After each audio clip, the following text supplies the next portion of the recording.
All right, we are here. Can you hear me, Tank? Yes.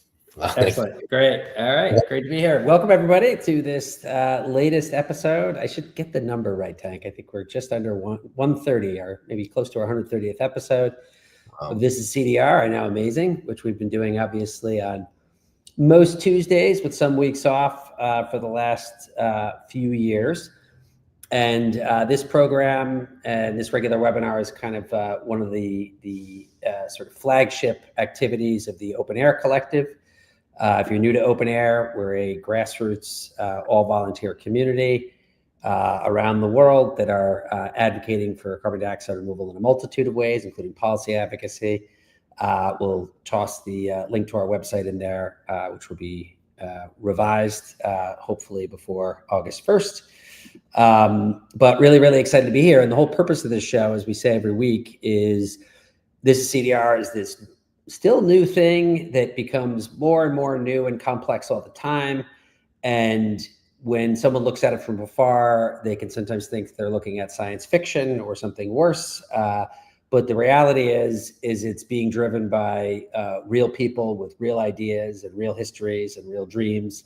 And we think that understanding CDR rather than as an abstraction, but rather from the mouths and slides of the people who are actually doing it in a multitude of ways is really the best way to learn. And so we have every week, usually most often we'll have a principal or a founder at a CDR startup talking about their company and their technology.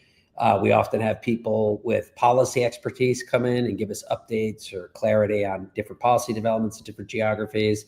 And then other folks as well come up. And the formulas work so far, and we're going to keep it going as long as CDR is going. So I'm always joined. My name is Chris Nada. I'm the co-founder of Open Air and currently the carbon removal lead for the UN high-level climate champions.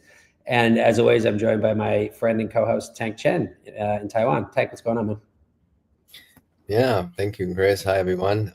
Tank here. I'm an Open Air volunteer based in Taiwan, and I am also the co-founder of CDR.FYI. Yeah, always nice to see so many people in the audience from all over the world.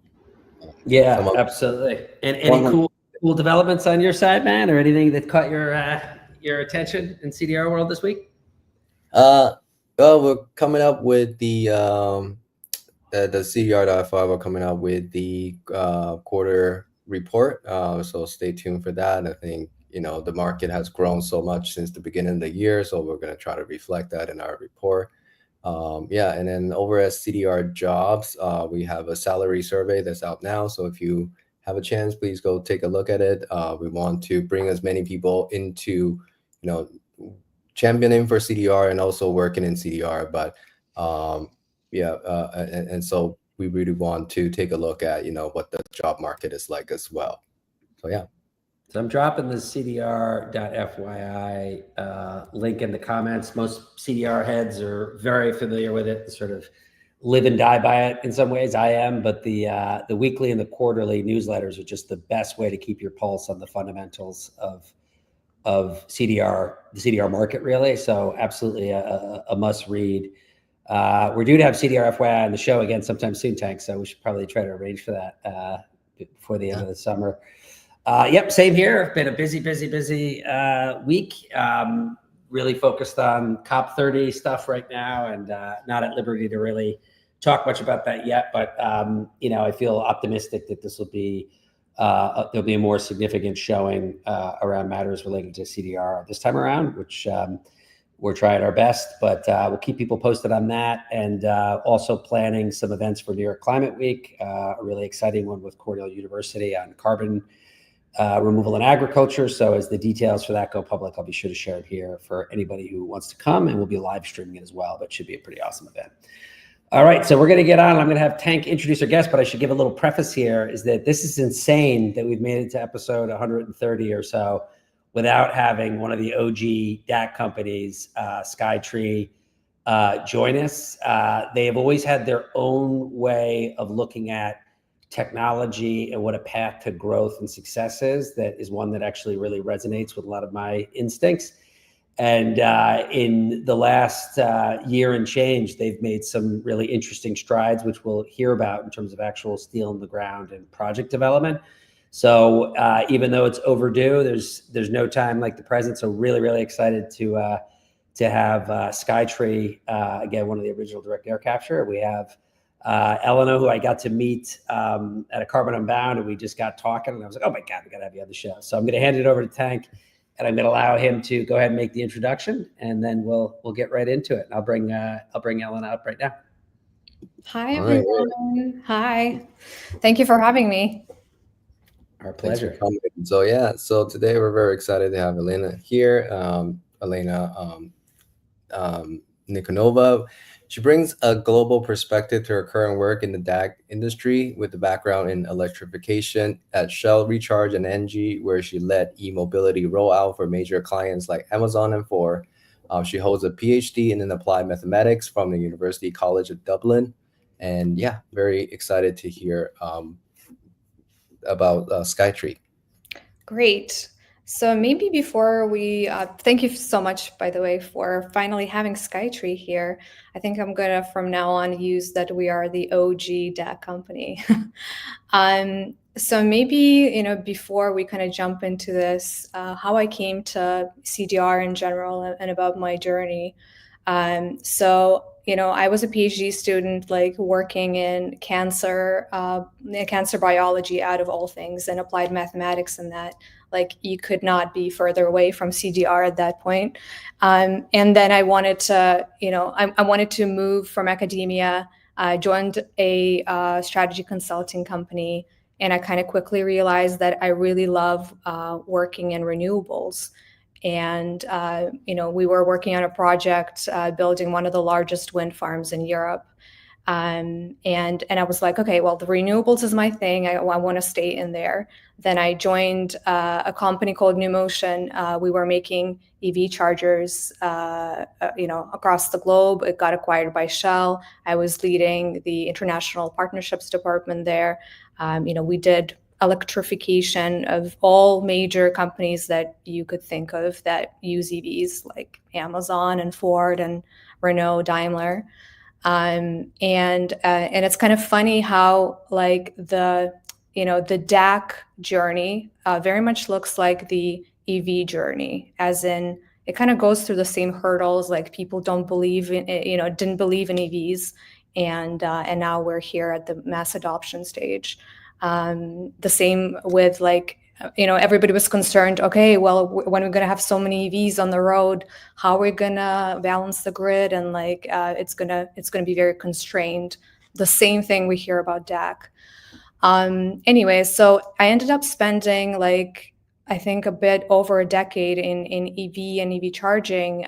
Was at some point also a chief strategy officer at one of the charge point operators. And then at some point I felt like, okay, well, EVs in general are on the mass adoption trajectory. So it's not like a question of if, it's really a question of when. And I wanted to join a field that is, also equally exciting and also tackles climate change, maybe even more directly. And, and this opportunity came in at SkyTree. I was working together with Rolf van Straten at my previous company, who is now the CEO of SkyTree. And he said, hey, Elena, well, you wanted to work on something exciting, so why don't you come in? And this is how I'm finding myself at SkyTree, a year and a half, actually almost 2 years later. So yeah, that is a little bit about my journey. And I'd love to tell you more about SkyTree. So, when I joined SkyTree, like, I don't come from this field. Like, as I said, I come from the EVs, totally different background. And when I just started, like, looking into this field, like, how many DAC companies are out there? I think when I joined, there were like about 150, 160 DAC companies. And then I think at this point, there are around 200 DAC companies. And I think the question, logical question is like, well, how are you different? And that is the question that I get asked a lot. And I think what a lot of people don't realize is that there are only a dozen of DAC companies out there globally that actually have deployments in the field. And that is a game changer. Like, things work totally differently when you're at a lab scale than they are in the field, where you have snow and wind and different climatic conditions. And so we have about 6 deployments, and we are constantly learning from those deployments to optimize on our larger projects. So I think that is one big distinguishing factor with SkyTree. We started with deployments early because we wanted to learn from that data in the field to optimize for our larger projects. The other distinguishing factor of SkyTree, and I'm especially thinking about in the North American context, a lot of North American, I would say predominantly all DAC companies in North America are and were focusing on carbon capture and sequestration with with an end goal of selling carbon credits. We were more utilization focused from the very start. I'll tell you more about our journey. So we were always a technology company. So we were not selling carbon credits. We just provided technology and provide technology to those that want to A, sequester the CO2, or B, use it in their industrial process. And then finally, we firmly believe that the way that this industry is going to achieve the cost down, which is like, the billion-dollar question, how are you going to get to $100 per ton? So the way that we believe this industry will get there is by mass manufacturing. I mean, that's how solar achieved the 95% cost down. So the key here is to, secure partners, like who is going to mass produce your machines, who is going to mass produce your absorbent that goes into the machines. So we have secured the supply chain partners like Scanfill and Purelight, which make our absorbent early, and they're ready for that mass manufacturing. A little bit on our journey. So I'm going to go pretty quickly on that, but we were modular from the very beginning, even before modular became the buzzword in the DAC industry. So even before like that pre-2022 machine came out, we were, our company came out of the European Space Agency accelerator. So we were making a CO2 scrubber that would emulate the conditions in a space craft. Earth-like conditions. Then we moved to another unit that produced like literally an ounce of CO2 a day, which was used in aquariums to make the bubbles in the aquariums. Then we moved to this other module, which is this pre-2022 like ERSA, and it was there to levelize the ppm levels in cars. We kind of quickly realized that, okay, this works great, but first of all, A, it's too large to be installed in a car, and B, no like a big OEM manufacturer is going to buy like millions of units from a startup. So that kind of brought us to our beachhead market, which has and is greenhouses. So our HQ is in Amsterdam. We're a Dutch company. We have 150 people, and I think 140 of them are located in Netherlands. So the greenhouse sector in Netherlands is huge. So it was a pretty kind of a no-brainer to tap into that market that we're still serving today. So we've made a machine first, a Cumulus machine, which serves the vertical farming sector. Plants need CO2 to grow. You can install it right there. You don't need to, tank it in from somewhere else for the plants to grow.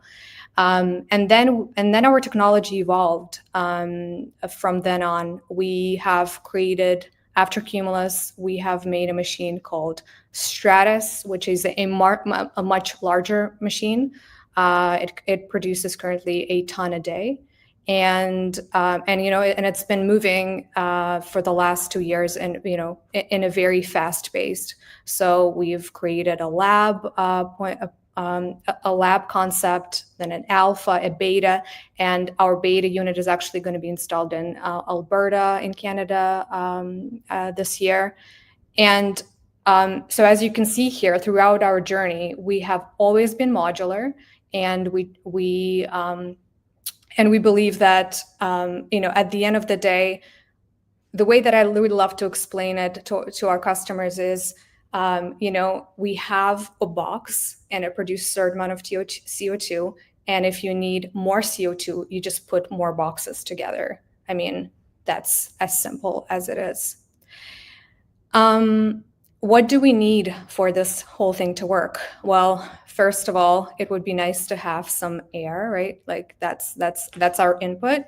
Then we need some form of power. It can either be renewable electricity in the form of like wind, solar, geothermal.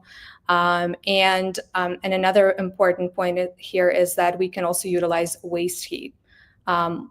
I don't know, e-fuel facilities have waste heat, so we can integrate that, and that significantly impacts your energy performance.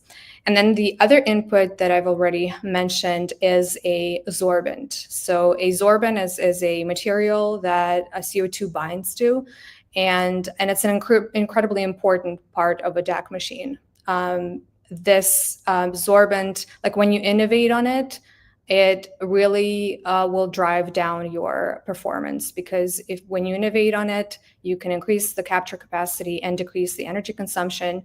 And our architecture allows for upgrades of that sorbent.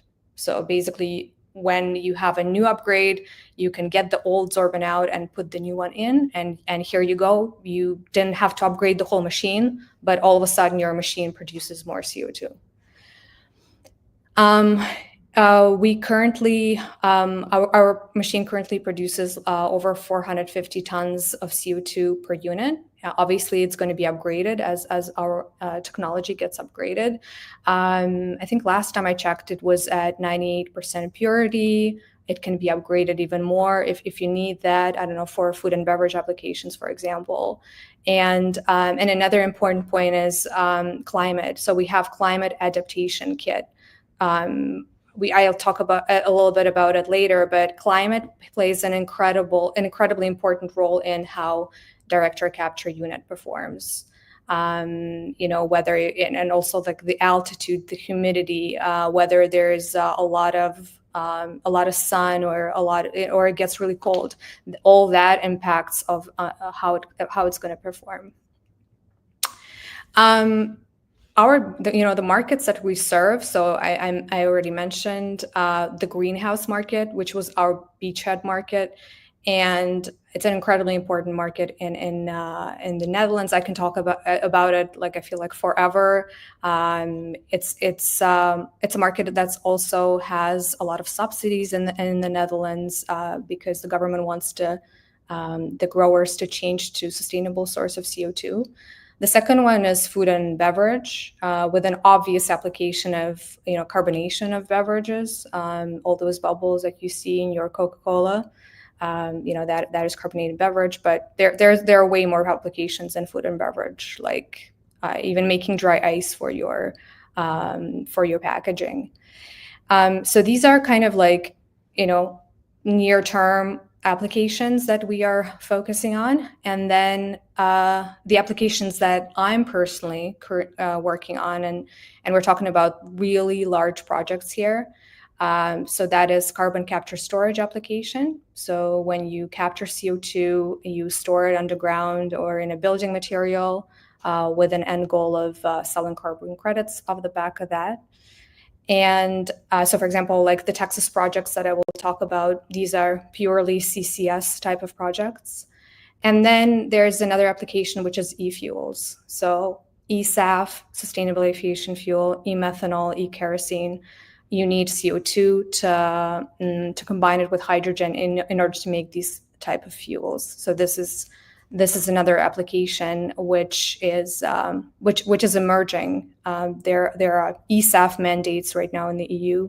So these are all the different both removal and utilization markets that we're serving. A little bit about kind of high level on how the technology works is we have a unique moving sorbent inside of the machine. So the sorbent first moves to the adsorption chamber, where the CO2 molecules get attached to the sorbent, so that sand material that I was talking about. And then it moves to the desorption chamber, where under a vacuum, the sorbent is heated to release the CO2. You also need to remove the moisture out of that. So basically, the output here is water and the CO2 in its purest form. And and if you look at kind of like the, what is the, because a lot of people ask, why is it energy intensive? So it's really the desorption part, the fact that you need to heat that material in order for it to remove the CO2. We already have a prototype that is working, and we're going to have our first delivery for a deep sky facility, which is, as I mentioned, is in Alberta, Canada, by the end of this year. And then we're going to start mass manufacturing of that unit, both for utilization and for removal use cases. And I think this is a very important slide, and I don't think that a lot of people talk about this. And what this shows is that, when I talk to companies, partners, the question that everybody's asking, the first question is like, what is your cost what is your cost per ton, right? Which is a very logical question. And my answer is always, it depends. And I think a lot of people think that, okay, you're just avoiding the question, but it really, really depends on a lot of factors. And as I said, one of the factors is climate. So our machine, for example, performs the best in a temperate, so mild climate. So where the temperatures don't, oscillate as much, something like UK or Netherlands. Maybe for a different technology, it's different. It also very much depends on how much you're paying for electricity. Do you have waste heat available that we can integrate? Do you have cooling available? There are so many different parameters that affect the cost per ton, so that you can never really give a clear answer what that is. So here you can see that for different projects, the price per ton varies greatly. And again, what the other thing that I really want to hone on here and in this presentation is that it's the mass manufacturing that is actually that is going to bring that curve down, where we're going to see the smallest cost per ton. So very, very important and not very talked about topic is climate and how it affects the cost per ton. And the projects that we're currently working on. This is just a sample projects. There are more. There are more that I could list, but the main ones are actually all over the globe, as you can see here. We have a project with ADNOC, Abu Dhabi National Oil Company, so it's based in Abu Dhabi, for a 10,000 tons per annum project where we're going to be deploying. So we already have a project. So they've already bought a Stratus unit there that's going to be deployed, and they're going to be scaling it up later on. The return carbon. So these are the projects in Texas that I will more zoom on and tell you more about those. So we can also talk about why Texas and why is that the hub. Linkgezegen, this unpronounceable Dutch word. So it's a collective of 14 greenhouses that need CO2. That is a project that we're working on in the Netherlands. That's going to be 10,000 tons per annum, where we are going to be in an SPV structure there. And then finally, I already mentioned this. So deep sky, I think everybody who's been working in CDR very familiar with deep sky. So we are one of the technologies that is piloted in Innisfail, about an hour away from Calgary, in Canada. So as you can see, many different climates here, from like super hot in UAE, super cold in Alberta, and that is why it's important to have that climate core kit that I was talking to about. A little bit zooming in on our projects in Texas. So so let me start here. So we've been partnering with a project developer called Return Carbon. I think most of you have never even heard of them, but they are a pretty large developer. They actually just achieved an FID a couple of months ago on the largest battery scale project in Europe. I think it's like 400 megawatt. So they have identified Texas as, the place to build these carbon capture and storage projects. These two projects are pretty similar. They are, the same use case. You store CO2 underground, you sell carbon credits off that. It's just with the different utilities. So the project Concho, that is with a utility, a Spanish utility called Greenalia. It will start with 30,000 tons per annum, and then it would scale up to 500,000 tons per annum by 2030.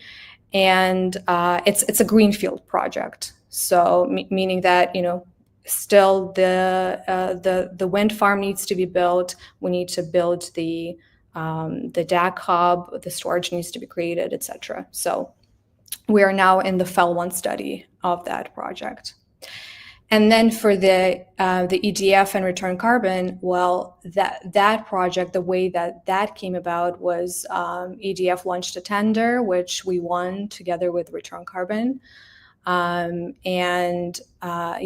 project is also going to be in Texas. And I think the important difference between the two is that in the Concho case, we still need to build a wind farm, while in the EDF case, the wind farm is already there. So it's ready to power our DAC hubs. And so last slide, we are currently raising our Series A. So for anybody who wants to participate as a lead investor, or perhaps in our Series B beginning of next year, we're happy to talk. So we have raised, already a big portion of our Series A. But if anybody is interested in becoming our investor, we'd love to connect with you. So that's it. All right, that was a lot to talk about. That was a great breakdown, Elena. Bringing Tank up too. Tank, if you have any questions. I have lots of questions. Yeah, we have lots of questions, lots of comments. I mean, there's just a lot of resonance with any regular watcher of this, not just my own personal one, but many of the things that you've described as sort of foundational are things that have come up here. And I put a couple of previous This Is CDRs that I think manifest those ideas. But my buzzer kept going off. I was like, yes, this is the way we need to work on it. But I wanted to just kind of riff on a couple of things that you just said and kind of get your response back, if that's all right. One thing I want to just point out, which is, I say this all the time, but it's part of the reasons why we do the show, is about the people part, right? And you kind of laid out your own background, and on recent episodes and throughout the series, I've always kind of tried to call attention to how eclectic of a field it is. It almost reminds me, I was watching Saving Private Ryan with my kid earlier this summer, and here's a platoon, and it's got a social studies teacher and a guy who worked at a bakery. It was CDR and DAC. It was a similar type of effect where people who were from all these different fields came into it, and they brought what they knew into it as well. And I'm sure you've probably observed that, to have that kind of variety. But I think it's particularly important, like myself and you, people who were in love with renewable energy and worked in renewable energy, understand renewable energy, both its technology, how it gets applied, the practical aspects of it, what the business is like, what the culture of that field is like. And I think that's really, really important, because it's paying dividends with this, I think, somewhat of the problem that gets forefronted about the demand for clean energy. But if you have people on the inside who know that field and are able to kind of make those kind of connections, I think that is a really, really sort of important feature of DAC, and one that is probably under accounted for. So I just wanted to kind of raise that, because you're a renewables. You use the word how you loved renewables energy, and I did too. I will always love solar. Yeah, totally. I mean, one of the criticisms, right, is both when I was working in the EV charging sector is, well, it's going to compete with the renewable energy transition. DAC is going to take all of our renewable energy away. But there are smart ways that you can, you can use your renewable energy. One of them I just mentioned is smart integration with waste heat. There is waste heat, available. Even data centers. Yes. Data centers there are a lot of data centers out there, right? Especially now, that have waste heat. The second is there's not storage is not available everywhere. So a lot of renewable energy can also be wasted, and it's curtailed. So using that form of energy. So there are other ways to get energy without competing with the energy transition. Yeah, and one other thing too that I'll bring up, that just to kind of channel my James Mwangi, who makes this case better. I don't know if you've ever met James, Elena. You probably bumped into him at conferences, but he's one of the biggest exponents of East African CDR. Yes. Yeah, and he's just one of the most just extraordinary messengers for this, particularly within the context of that region. But he also flips it out on his head, because I think that there's a sort of a scarcity framework that some people think about that applies to fossil energy that doesn't apply to renewables. Like when I started in solar, it was right when the German feed-in tariff started. That's how old I am. And everybody was like, "Oh my God, we're doomed," because all the panels were getting sucked out of California Yeah. But we all know what happened next, that it led to just the scaling up of the ability, and then just the pricing on solar getting lower 30 years ahead of schedule. And when he talks about it, he says, we want to have access to our geothermal energy in Kenya. Right now, in order to make that make financial sense, there has to be a large anchor buyer of that power that can consistently buy it.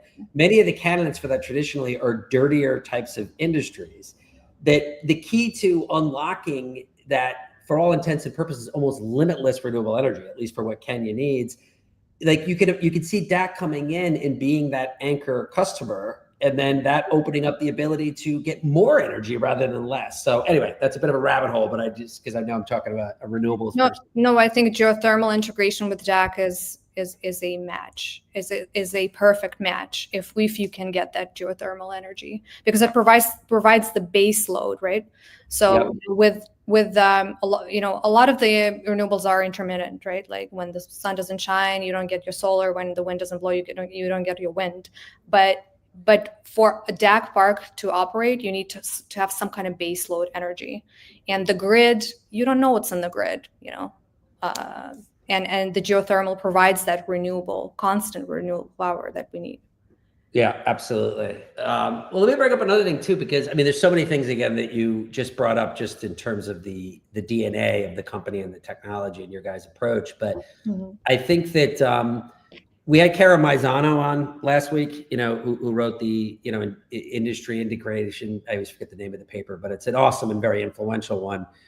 And we talked about it as a new paradigm, where it's not just, this is going to be something that people have to pay for from carbon removal credits, but it's really about how do we maximally make CDR a feature of other things that already exist, embed them in the upstreams and downstreams of industries, at production facilities, using waste and stuff like that. And you guys clearly that's been your playbook for a while, it seems like. And so I didn't know if you could, speak a little bit more, I guess, linking this to the history of your product, is that you guys always had, we want to fit into things that already exist and supply for things, rather than being Planet DAC that has to sort of start from scratch. And along the way, when you've done that, from even like aquarium thing, I remember you just had things on your website that I was like, yes, you really wanted this in the hands of people. Again, that's what made solar work. It was, you had a unit that allowed other people to play with it.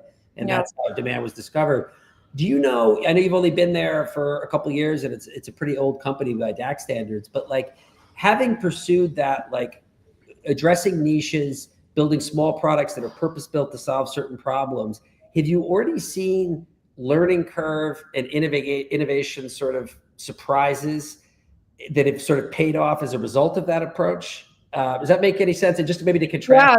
Yeah, totally. Yes. So, and I did want to mention something on the, why utilization, and I just want to also, I think it's an important point to make, like, why did we start even with the utilization? The thing is, like, if you're, let's say, a greenhouse and you don't believe in climate change, like you don't care that it's not a sustainable source of CO2. Like, if I can show you a business case that works and that, you get a cheaper CO2, like, why wouldn't you buy it? Yep.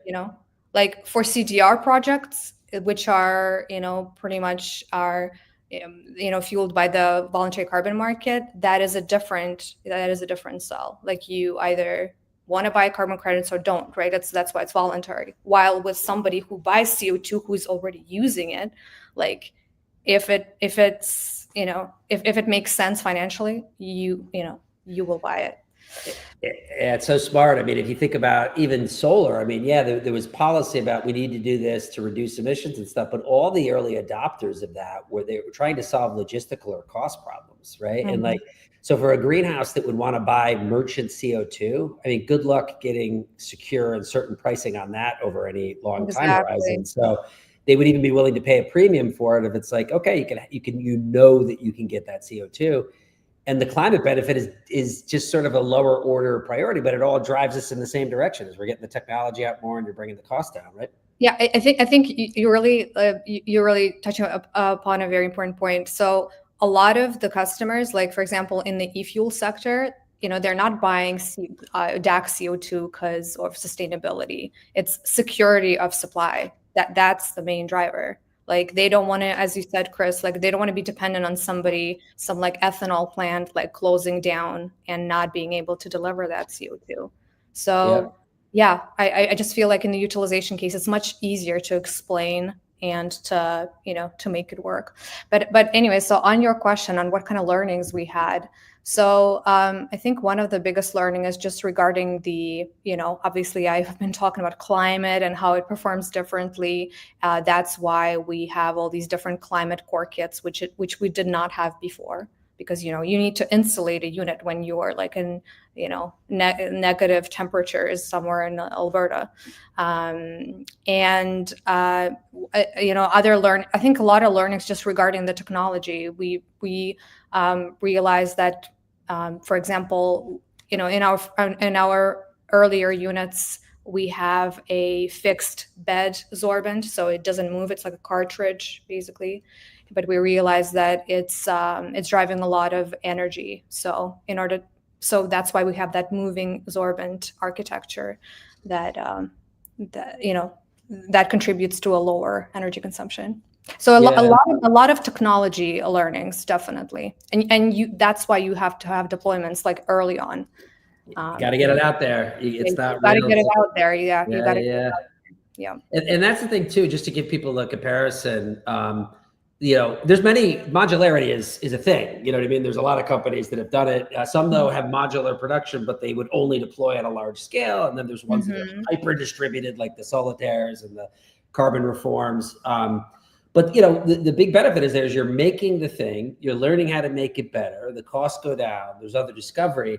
If you're doing something that is inherently its minimal deployable unit is massive, then it acts a lot more like a refinery or and you build that, you're kind of locked into it, and it has to amortize over multiple decades. Then they sometimes have negative learning rates the bigger they get. You guys took path A instead, which I think right now we're going to start seeing how much that matters. Go ahead. And then I think another thing, if you build like a super large unit, then your addressable markets is much smaller, right? Because I don't know, a greenhouse won't use such huge unit, or water treatment facility is not going to be like, So we tried to make a unit in an optimal way so that we can put one of them at like a small scale facility and then just multiply the same unit at a facility that needs more CO2. I just love it. Yeah. When I think of like with solar, it was, and if you want to get to large scale utility, this is the way to do it as well. You know what I mean? Because we bent the cost curve on rooftops that even allowed us to contemplate large, hyper cheap utility scale solar. You know what I mean? So if somebody might say, no, we need to do big. It's like, yeah, let's do big. But how are you going to get that cost down? And how are you going to find out if it's going to work in X, Y, and Z unless you're getting out in the world? So Tank, let's go ahead and jump into, obviously, Elle and I speak the same language on some of these things, which I think we established when we met at Carbon Unbound. But we got some really good questions in here. So let's go ahead and pull those in. And Tank, if you have any questions or comments before we do that, go for it, buddy. Yeah, well, I'll go ahead with the audience questions first. I think we'll go one by one. Maybe we'll go to Sue's question first. Sure, I'll put it up. Yeah, so she's talking about the replaceable sorbent, how that is similar to what she knows about carbon capture's technology. So how does SkyTree compare to carbon capture? Carbon capture Inc. Inc. Okay, to be very frank with you guys, I'm not like super familiar with their technology. Our sorbent, as I said, is field upgradable, right? So, and also we're not tied to a single supplier that performs the sorbent, but I cannot comment on the carbon capture Inc. technology here. Yeah, I would just add to that. I think you guys are categorically, at least in the design philosophy, kind of in the same family, along with air capture. There's a number of companies like this, but they have like an open architecture that's meant to kind of keep making changes as they're building, and then to have the ability to very readily do turnover of different types of sorbents and test it, like relatively sorbent agnostic within a certain band. So I think it's kind of philosophically, aligned with you guys to a degree. And also, if I'm not mistaken, carbon capture Inc. was primarily targeting volatile carbon capture storage market. I believe they had, the project in Wyoming got pulled out, but they were selling credits as well, which we do not do. Which is a significant difference. You guys don't do it at all? You don't sell any credits? We do not. So we do not sell carbon credits. We provide technology for those parties that want to sell carbon credits, like Deep Sky or Return Carbon or whatnot. But it's a totally different playing field. Totally different. So we just want to focus on what we do best, which is provide the best DAC technology out there. Yeah. Absolutely. Love it. Well, here Sue has a follow-up question, and I'm going to add to this too. So she asked, what is the cost of the sorbent per ton? And my question is more so like a sorbent technology advance is how do you get the cost down on sorbent technology? Yes. So that is a great question and a very technical one. I'm not so sure I can answer on what is the cost of the sorbent. That's pretty confidential. So we have a co-development agreement together with PureLight, which is a part of the Ecolab, where we innovate on the sorbent. The sorbent actually originally came from the water treatment use case. So, so it absorbs a lot of water. And the goal is to make it absorb less water so that we don't have, so that the energy consumption is not that high for us to get the water. Is it zeolite, Elena? Is it a zeolite derived? No, it's not. It's not a zeolite. Zeolite is, from my understanding, is more for colder climates. No, it's not a zeolite. Yeah. All right. So the next question, coming back to what we were saying about addressable market or the target market. So here's a question from Trias. Said that the e-fuel as a market for SkyTree. Can you share a little bit more on what kind of projects that you're looking at or focusing on in terms of e-fuel? Yes. I can talk about it for a long time, but basically, guys, so first of all, why are we even focusing on e-fuels, right? There is a mandate in Europe that stipulates blending. So you have to blend a certain amount of eSAF in the fuel starting 2030, and the blend increases as you go along. You can look it up, and I think it starts with 1.2% in 2030. And so far, like, not a drop of eSAF has been put into an airplane, and it's a law, right? So it's mandated. The way that you make that eSAF is you need to blend hydrogen with a CO2, and that CO2 that cannot come from a fossil fuel source. It can either come from a biomass or from DAC source. And you can imagine that biomass is not available everywhere. Like Australia, it's not really available there. So yeah, that is why we're very much focusing on e-fuels. And maybe regarding markets, I mean, Australia is a perfect market for it. They have the policy, they have the land, they have a lot of solar. The markets that basically have the abundant and cheap renewables, because the electrolysis is the most expensive part of that e-fuel project, are the markets where the e-fuel projects are going to take place. Sorry, it's been a complicated answer, but I try to cover it. Yeah, I think the cool thing about that blending part, it's almost like the ethanol market, exactly, where it's not like all or nothing. So at a high cost, low level of supply, you can just have it as a drop-in fuel, not entirely, but for the most part, that mixes in with existing technology. That's a great market to try to approach. You know what I mean? And then the other thing I think that's really interesting is that if pricing doesn't start to come down for SAF and eSAF, that actually makes just direct air capture and sequestration as a verified way to offset emissions a much more attractive thing if that comes in cheaper than the eSAF itself. So that is true. Yeah, that is true. But in Europe, there is a blending mandate. So they need to get eSAF from somewhere. Yeah. And that's why you see a lot of projects, especially in Texas, popping up, because guess what? Texas has a lot of renewable energy. Texas just does everything gigantically. I just moved back there from 3 years, and I was more culture shocked living in Texas than I was in Costa Rica the 4 years before. And if they start to mobilize around this, it will be an interesting thing to see, particularly with I was at a big SAF conference in Houston, and just like all these Texans, and I was just like, oh my Lord. But anyway, what's the next question we got there, Tim? George? Let's go to Harold's question. So, yeah. So you did mention that you're a tech provider. So then it depends on your partner. If the partner is looking for storage, capture and storage, and that will be the how the project will be built. Now, are you looking into CO2 in terms of utilization, like CO2 that has an economic value? Or that can be turned into other products for permanent storage, like graphene, or in concrete, for example. Yes. Are there any Okay. If I understand the question correctly, is the CO2 has economic value and is permanently stored? I think what's meant here is like building materials, right? If I'm not mistaken. Yeah.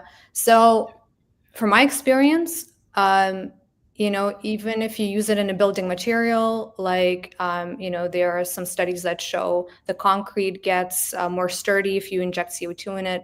You still, like, that industry still relies on voluntary carbon market, because they also sell sell credits on the back of that. And my understanding currently, it doesn't, the financials really don't pan out without that selling carbon credits piece.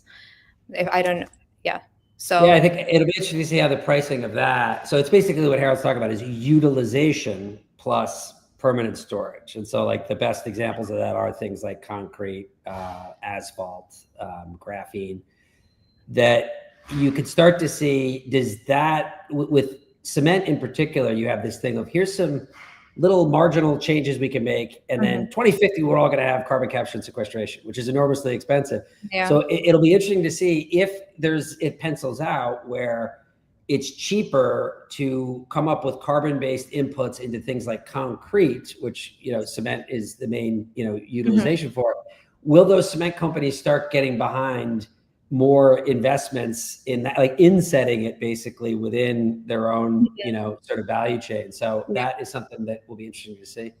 And then the other thing with the cement industry is that there's a lot of CO2 emitted, right? Like it's one of the largest emitters are the cement plants. So they can also recycle that CO2 in the making of concrete, for example.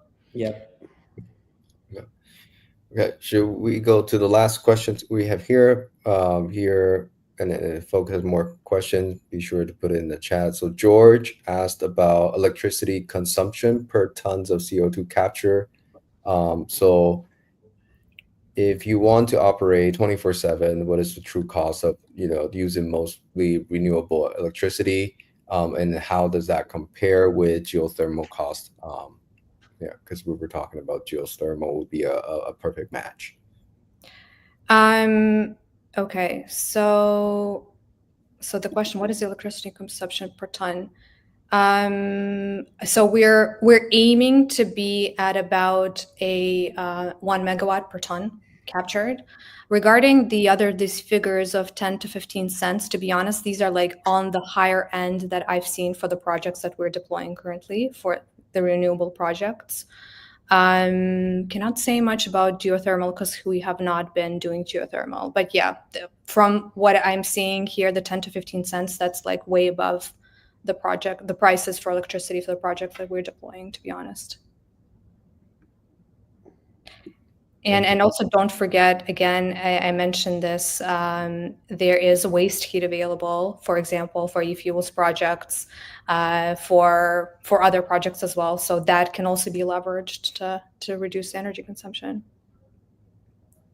Okay. Yeah. Yeah. Right. So is that all of our questions? Yeah, so far. So that means I get to ask my question. Yeah, go for it. Yeah, so you were talking about scaling and sort of the modular,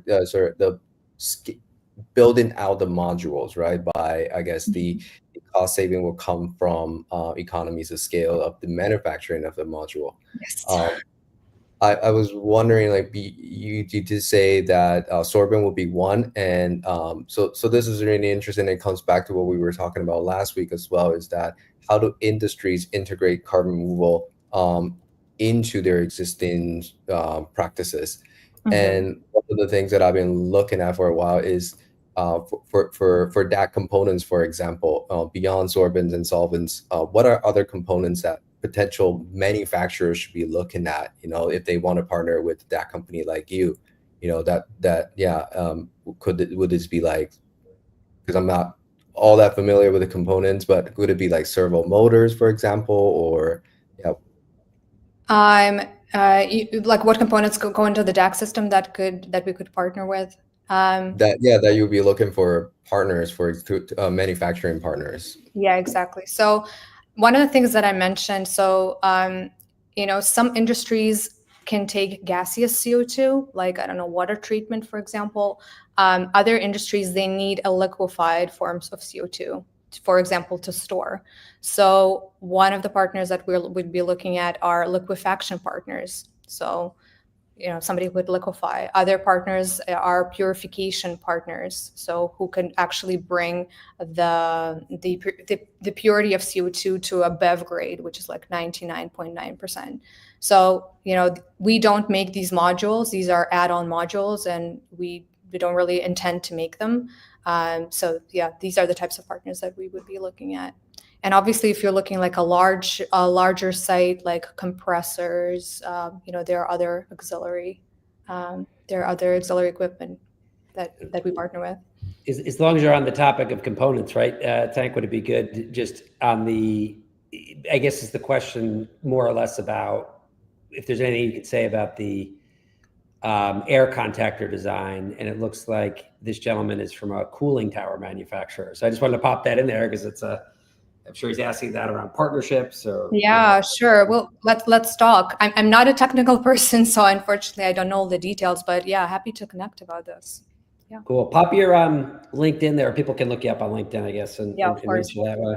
Sure. Tech, I had one clarifying question, but I don't want to hog the time. So if you had another one, go for it. But no, go ahead.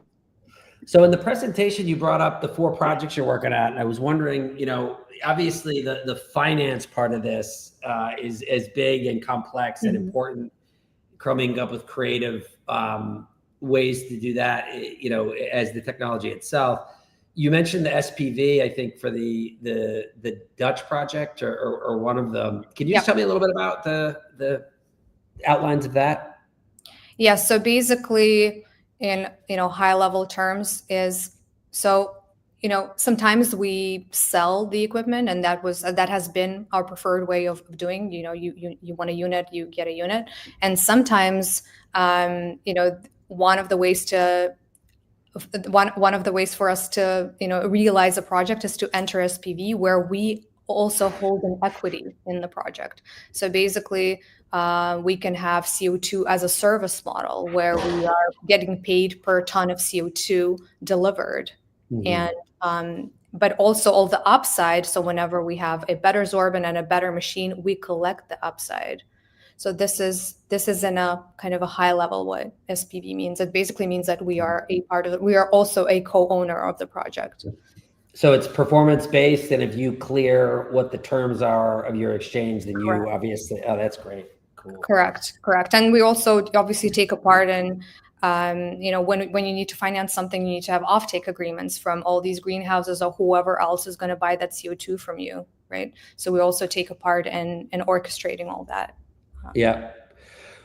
I think we're probably at time here, just to wrap up, but this was a really fun one. Elena, you coming to New York Climate Week, or what's your upcoming? I will really try to, but unfortunately I probably have to go to Australia to talk to more e-fuel producers.